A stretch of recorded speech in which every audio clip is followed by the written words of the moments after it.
मैं अपने आप को रोक नहीं पाया। मैं वहां एक व्यापारी परिवार के बीच में जाकर के रुका, क्योंकि 2015 में उसी परिवार से एक सदस्य को पहले से कह करके अपराधियों ने उसके बाद निर्मम हत्या कर दी थी। मैंने वहां के पहले व्यापारियों से बात की, वहां के नागरिकों से मैंने बात की और मैंने उनसे पूछा, मैंने कहा बताओ कि अब कैसे व्यापार चल रहा है। लोगों के साथ बहुत अच्छा है, अमन चैन है। मैं उस परिवार से मिलने के लिए गया था और उस परिवार से मिलने के बाद वहां पे मुझे लगभग 10-11 वर्ष की एक बालिका मिली। उस परिवार में बैठा था, मैंने उससे पूछा, मैंने कहा कहां पढ़ती हो? उसने कहा यही स्कूल में पढ़ती हूं। मैंने कहा कोई डर तो नहीं लगता?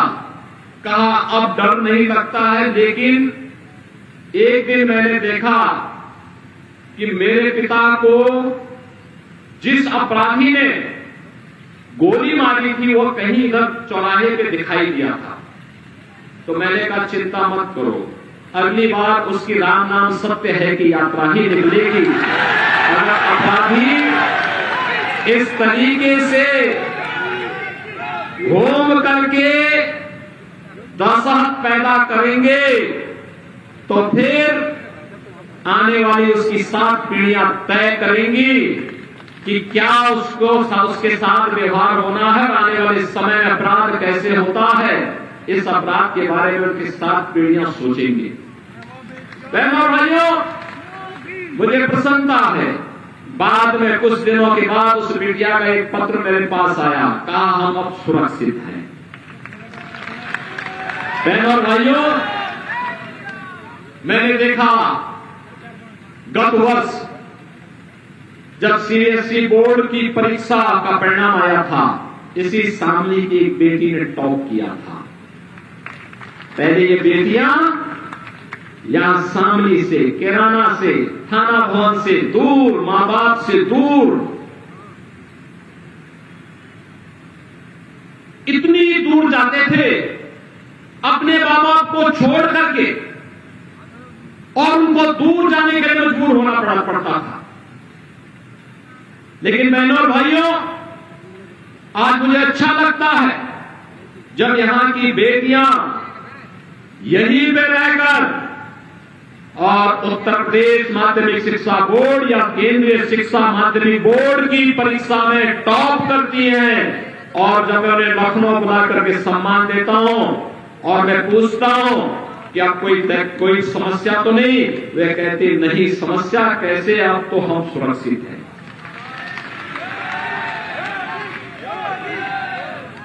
बहनों और भाइयों, अभी मैं आ रहा था, मैं ऊपर से देख रहा था, यहां पर भी शामली के अंदर चहल पहल है, प्लॉटिंग कट रहे हैं, कहीं पर मॉल बन रहा है, कहीं पे व्यापारी कॉम्प्लेक्स बन रहे हैं, सड़कें चौड़ी हो रही हैं।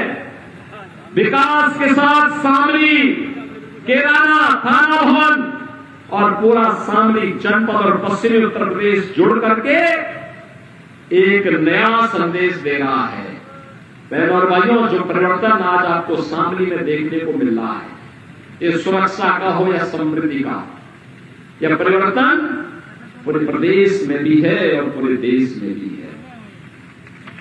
आज पूरे देश के अंदर अगर आप देखेंगे क्या परिवर्तन हुआ, दुनिया में भारत का सम्मान बढ़ा, सुरक्षा का बेहतर माहौल देश के अंदर हुआ, बड़े बड़े कार्य आप देखते होंगे। पहले आप दिल्ली जाते रहे होंगे, मेरठ से दिल्ली की दूरी 4 से 5 घंटे लगते थे और आज मात्र 45 मिनट में आप इस दूरी को तय कर सकते हैं। रैपिड ट्रेन को में मान है, पश्चिमी उत्तर प्रदेश के अंदर यहां के नौजवानों के अंदर उनकी सामर्थ्य को देखते हुए प्रदेश का पहला स्पोर्ट्स यूनिवर्सिटी हम लोगों ने इसी पश्चिमी उत्तर प्रदेश में मेरठ में दे दिया है। हमारा यहां का नौजवान पारुल चौधरी जैसी बेटी जब ओलंपिक में पदक जीतती है, गोल्ड मेडल जीतती है, तो बहनों और भाइयों, उसने बड़े गर्व के साथ कहा कि मैंने चीन को इसलिए पछाड़ने में मदद की क्योंकि हमारी सरकार ने कहा था कि गोल्ड मेडल लाओगे तो डिप्टी एसपी का पद सीधे सीधे दे देंगे, और हमने उनको नियुक्ति पत्र भी दे दिया है, नियुक्ति पत्र भी दे दिया है। यहां का नौजवान अपनी मेहनत से तो, पढ़ाई से तो नौकरी प्राप्त करेगा ही, खेल के क्षेत्र में भी आगे बढ़ने का जो उसका सामर्थ्य है उसके माध्यम से भी हम उसको आगे बढ़ाएंगे। ये जो कनेक्टिविटी अच्छी हुई है, गरीब कल्याणकारी योजनाओं का लाभ जो आज प्राप्त होना प्रारंभ हुआ है, चाहे वह राशन की सुविधा गरीबों को मिलने का कार्य हो, चाहे वह 50-60 करोड़ लोगों को देश के अंदर आयुष्मान भारत की सुविधा का लाभ देने का कार्य हो। बहनों और भाइयों, जो उससे छूटे हुए हैं, मेरे पास तो कोई विधायक या वह पीड़ित भी एक पत्र भेजता है तो मोदी जी ने हर गरीब का अकाउंट खोला हुआ है, मैं सीधे उसके अकाउंट में पैसा भेज देता हूं। भाई उपचार के भाव में कोई वंचित नहीं रहना चाहिए। बहनों और भाइयों, 12 करोड़ अन्नदाता किसानों को प्रधानमंत्री किसान सम्मान निधि का लाभ, 10 करोड़ गरीबों को आज रसोई गैस के फ्री में सिलेंडर, 12 करोड़ घरों में बहनों और भाइयों शौचालय बनाने का कार्य, और 4 करोड़ गरीबों के सिर को ढकने के लिए प्रधानमंत्री आवास योजना का लाभ, 2.5 करोड़ घरों को फ्री में बिजली का लाभ, ये जो लाभ दिया गया है बहनों और भाइयों, यह कभी नहीं मिला, और पहली बार किसानों को सम्मान किस रूप में, प्रधानमंत्री किसान सम्मान निधि के कारण भी, और किसानों के मसीहा चौधरी चरण सिंह को भारत का सर्वोच्च नागरिक सम्मान भारत रत्न देकर के भी मोदी जी ने दिया। ये जितना भी हुआ है, यह मोदी जी के कारण ये सब सुविधा देश को प्राप्त हो रही है, और इसीलिए लोग आए हैं। जो ये अच्छा दिखाई दे रहा ना, पहले कर्फ्यू रहता था, महीनों कर्फ्यू रहता था, बेटी और व्यापारी सुरक्षित नहीं थे, स्कूल नहीं जा पाते थे। आज बहनों और भाइयों, खराब सरकार थी तो कर्फ्यू लाती थी, अच्छी सरकार आई तो कर्फ्यू तो समाप्त हुआ, लेकिन कांवड़ यात्रा शानदार तरीके से चलाते रही है। जब गलत लोग थे, माफिया और अपराधी को गले का हार बुला करके, दंगाइयों को लखनऊ बुला करके मुख्यमंत्री के आवास पर उनका सम्मान होता था, और सही सरकार आई, माफिया और अपराधी को जहां पहुंचाना था वहां पहुंचा दिया है। और बहनों और भाइयों, यह भी सुनिश्चित कर दिया कि अयोध्या में तो रामलला विराजमान होंगे, हमारे पश्चिमी उत्तर प्रदेश का अन्नदाता किसान राम राम बोलेगा, और अपराधी को राम नाम सत्य है भी बोलेगा। ये काम एक साथ चल रहे हैं, हम सुरक्षा भी दे रहे हैं, समृद्धि भी लाने का प्रयास कर रहे हैं। और मैं एक बार और कहने के लिए आया हूं, बहनों और भाइयों, हमारा अन्नदाता किसान अब तक 2.5 लाख करोड़ रुपए का गन्ना मूल्य का भुगतान हम लोगों ने किसानों को किया। शामली की 2-3 चीनी मिलों में समस्या है, और मैंने कह दिया है, पाई चुकता नहीं तो चीनी मिल का मालिक किसान को हम बना देंगे। एक पाई का चुकता होगा, और इसलिए बहनों भाइयों विश्वास करिए,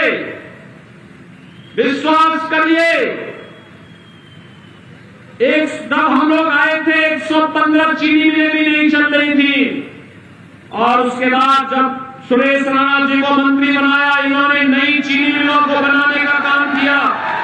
120 चीनी मिलें आज के दिन पे चल रही हैं, 120 में से 105 एक सप्ताह के अंदर गन्ना मूल्य का भुगतान करने पे आ गई है। 15 चीनी मिलों को हमने नोटिस जारी कर दी है और कह दिया है कि अगर गन्ना मूल्य का भुगतान समय पे नहीं हुआ, पिछला बकाया भी नहीं दिया, तो पाई पाई की वसूली हम लोग करना जानते हैं और किसान, अन्नदाता किसान की कोऑपरेटिव बना करके हम चीनी मिलों को सौंप देंगे। बहनों भाइयों, आज इसीलिए मैं आपके पास कहने के लिए आया हूं, जब अच्छा रहता है तो हमें और भी सतर्क और सावधान होना चाहिए। इसलिए सावधान और सतर्क रहना है क्योंकि विरोधी कहीं सेंध लगा करके फिर आपकी निश्चिंता का लाभ न ले ले, निश्चिंता का लाभ न ले ले। और बहनों भाइयों, मैं इसीलिए आपसे कहने के लिए आया हूं कि किराना में फिर से भाजपा और राष्ट्रीय लोक दल का एक तो बेहतर समन्वय है। जहां नल होगा वहां कमल तो खिलेगा ही खिलेगा, खिलेगा ना। और इसी के लिए मैं आया हूं आपसे कहने के लिए, ऐसा ना हो कि हमें मान लें कि भाई अब तो हम लोग सब एकजुट हो गए हैं और तो हमें जीतना ही है। हमें एक एक वोट को अपने पोलिंग बूथ तक पहुंचाने के लिए कार्य करना है और इसी के लिए आज हम सब आपके बीच आए हैं कहने के लिए। बहनों और भाइयों, सुरक्षा की आपको चिंता करने की आवश्यकता नहीं, विकास के कार्यों की भी चिंता करने की आवश्यकता नहीं। गन्ना मूल्य के भुगतान को लेकर के श्री प्रसन्न चौधरी हमारे विधायक है, वो अभी मुझसे कह रहे थे कि ये काम होना चाहिए। मैंने कहा निश्चिंत रहिए, कहीं कोई समस्या नहीं आएगी, लेकिन ये सारे कार्य तो हम लोग करने के लिए बैठे ही हैं, लेकिन लोकतंत्र ने आपको एक अधिकार दिया है और ये जो परिवर्तन देश के अंदर, प्रदेश के अंदर, शामली के अंदर हुआ है वो ठीक है। आपने आशीर्वाद दिया, मोदी जी देश के प्रधानमंत्री बने, मोदी जी के नेतृत्व में सारे कार्यक्रम हुए, लेकिन इसका श्रेय आपको जाता है क्योंकि आपने ही सही जगह वोट देकर के सरकार चुनी।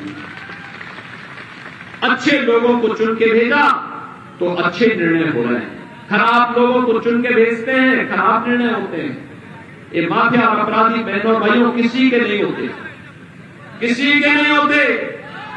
ये लोग लगातार अराजकता पैदा करते हैं, शोषण करते हैं, गुंडागिरी करते हैं, बेटी और व्यापारी की सुरक्षा को खतरा पैदा करते हैं, युवाओं के जीवन को तबाह करते हैं, अन्नदाता किसानों को और गरीबों के घरों में डकैती डालने का काम करते हैं। ये डकैती डालने की छूट इनको नहीं दी जा सकती है और इसीलिए मैं आज आपकी पहले फिर से आया हूं।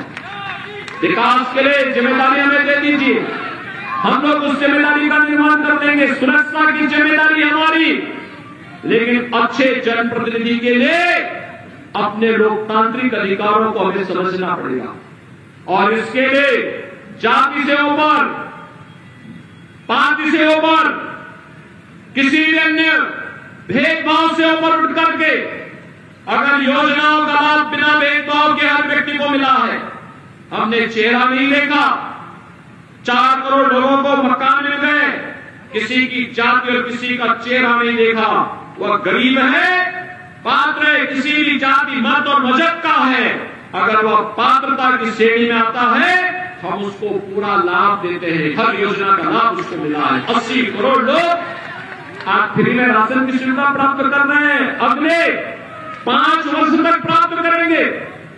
10 वर्ष में 4 करोड़ लोगों को मकान मिले और बहनों और भाइयों अगले 5 वर्ष के अंदर 3 करोड़ नए लोगों को मकान देने का आश्वासन मोदी जी ने दिया है। बहनों और भाइयों, अच्छी सरकार आएगी तो अच्छा निर्णय करेगी और नहीं तो एक कांग्रेस ने तो बाबा साहब भीमराव अंबेडकर का भी अपमान किया, चौधरी साहब का भी अपमान किया और समाजवादी पार्टी को तो कहना ही किया है। वह तो माफिया और अपराधियों के मरने पर फतिया पढ़ने के लिए जाते हैं। इनको फतिया पढ़ा दीजिए। आपका एक वोट इसके लिए इनको सही जगह पहुंचा देगा और इसीलिए मैं आज आया हूं आपसे कहने के लिए, बहनों और भाइयों, कि कैराना के पलायन को, जिन लोगों ने कैराना वासियों को पलायन करने के लिए मजबूर किया था, हम लोगों ने उनको इस धरती से पलायन कर दिया। अब यहां कोई पलायन नहीं करा सकता, यहां पर कोई पलायन कराने का दुस्साहस नहीं कर सकता। यहां की पहचान को किसी को खिलवाड़ करने की छूट नहीं दे सकते। और बहनों और भाइयों, इसीलिए मैं शांति का आह्वान करने के लिए आया हूं। हमें मोदी जी को देखना है, देश को देखना है। देश के अंदर जो वातावरण बदला है, मैं पूछना चाहता हूं बहनों और भाइयों, क्या अयोध्या में राम मंदिर का निर्माण कांग्रेस, सपा, बसपा के लोग कर पाते? क्या उम्मीद करते हैं? कल रामनवमी भी है। यहां पे हमारे जो पूर्वज हैं, तब से किसी भी जाति, मत और मजहब का व्यक्ति है, आपसी संबोधन में क्या बोलते थे? राम राम भैया, राम राम जी, यही तो बोलते हैं ना, यही तो बोलते हैं। अब मुझे बताओ, राम के साथ हमारा संबंध किस रूप में? इस रूप में है, हमारा संबोधन ही राम राम हो गया। और बहनों और भाइयों, कल भगवान राम का जन्मदिन, 500 वर्षों तक उनकी जन्मभूमि पर, 500 वर्षों तक उनकी जन्मभूमि पर भगवान राम का जन्मोत्सव मनाने से वंचित रखा गया हम लोगों को। दर्जनों पीढ़ियां चली गई। हमारी पीढ़ी कितनी सौभाग्यशाली है। आज प्रभु के, जिस प्रभु के लिए कांग्रेस ने, समाजवादी पार्टी ने, बहुजन समाजवादी पार्टी ने, जिस प्रभु के लिए हम लोगों को कहा कि प्रमाण दीजिए, अरे हमारा संबोधन ही प्रमाण है। हम राम राम कह रहे हैं, ये हमारा प्रमाण है। लेकिन हमसे कहा गया अयोध्या में ही राम पैदा हुए, आप इसका प्रमाण दीजिए। बहनों और भाइयों, आज प्रमाण माननीय उच्चतम न्यायालय ने दे दिया और अब तो प्रभु राम लला का भव्य मंदिर भी बन गया। 500 वर्षों के बाद ये शुभ अवसर आया है, तो हमारी पीढ़ी तो सौभाग्यशाली है कि अयोध्या में हमने अपनी आंखों से राम लला को विराजमान होते हुए देखा है। और हमारे पूर्वजों का संबोधन था राम राम का, और राम राम का संबोधन भी सार्थक हुआ है। हुआ है ना? हुआ है ना? राम राम का संबोधन सार्थक हुआ है ना? और इसीलिए कह रहे हैं, कांग्रेस के लोग तब कहते थे राम हुए ही नहीं, और अब क्या कहते हैं? कहते हैं राम तो सबके हैं। यही है इन लोगों का दोहरापन, ये दोहरा चरित्र है कांग्रेस, सपा और बसपा का। इसलिए दोहरे चरित्र में जीने वाले लोगों पर विश्वास मत करिए। यहां तो जो बोला वो होगा। एक बार जो वाणी से निकल गई, रघुकुल रीति सदा चली आई, प्राण जाई पर वचन न जाई। हमने कहा था ना कि कैराना के पलायन को रोकेंगे, आज पलायन रुका है ना। हमने कहा था सुरक्षा का बेहतर वातावरण देंगे, बेहतर वातावरण दिया ना। हमने कहा कर्फ्यू दोबारा नहीं लगने देंगे, कावड़ यात्रा धूमधाम से निकालेंगे, हो गया ना काम। और बहनों भाइयों, जो कार्य आपके अनुरूप कर सके तो हमें उस भाव के साथ आगे बढ़कर के काम करना है। और इसलिए बहनों और भाइयों, मैं आज आप सबके बीच आया हूं आपसे कहने के लिए, भारतीय जनता पार्टी और राष्ट्रीय लोकदल ने कैराना लोकसभा सीट पर श्री प्रदीप चौधरी को फिर से प्रत्याशी बनाकर के आपके आशीर्वाद के लिए भेजा है। और बहनों और भाइयों, कल सायंकाल प्रचार कार्य बंद हो जाएगा। 18 को एक दिन का विश्राम होगा, घर घर आप जा सकते हैं। और मेरी आप सबसे अपील होगी, चुनाव के दौरान प्रत्याशी घर घर नहीं जा सकता, गांव गांव नहीं जा सकता, बहुत बड़ा होता है सुनते क्षेत्र। मेरी आप सबसे अपील होगी, प्रदीप चौधरी अगले 48 घंटे के लिए बन जाइए, मोदी जी का प्रतिनिधि बन जाइए, योगी जी का प्रतिनिधि बन जाइए, घर घर चले जाइए, एक एक वोट को पोल कराने में लग जाइए। लगेंगे कमल चुनाव चिन्ह पर भारतीय जनता पार्टी वोट दिलवाएंगे केदारनाथ में फिर से कमल लहराएंगे। सभी लोग सहमत हैं? तो बहनों और भाइयों, चुनाव के बाद फिर हम लोग यहाँ अवश्य आएंगे।